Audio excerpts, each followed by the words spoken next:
Le déficit foncier, expliqué par valeur patrimoniale. Qu'est-ce que le déficit foncier ?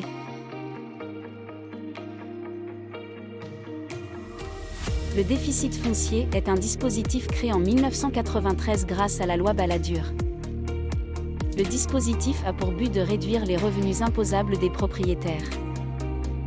Il concerne la rénovation ou l'amélioration des biens locatifs. Cette amélioration ou rénovation crée ainsi une charge.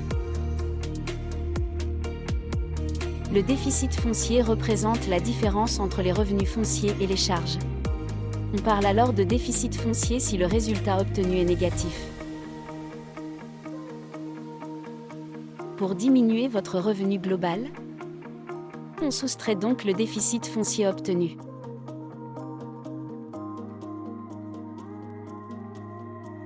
Cette diminution est plafonnée à 10 700 € par an. Le déficit foncier non utilisé est reportable pendant 10 ans. Quels sont les types de travaux concernés ? Pour pouvoir profiter de ce dispositif, il faut réaliser des travaux d'amélioration du bien, ou des travaux d'entretien et de réparation. Ces travaux peuvent être par exemple, des travaux d'isolation de toutes sortes, des travaux de rénovation, ou encore la remise aux normes de certains équipements. Pourquoi investir en déficit foncier ?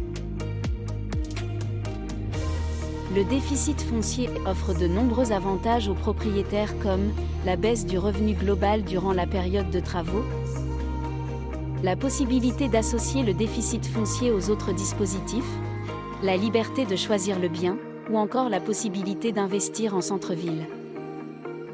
Mais ce n'est pas tout. Le déficit foncier vous permet également d'effacer votre bénéfice foncier ainsi que les prélèvements sociaux sur celui-ci. Une fois les travaux terminés, il vous sera plus facile de revendre votre bien. Et enfin, le dispositif n'est pas soumis au plafonnement des niches fiscales, ce qui vous permet de bénéficier d'un plus grand avantage fiscal. Quelles sont les conditions pour bénéficier du dispositif ? Être soumis au régime réel d'imposition.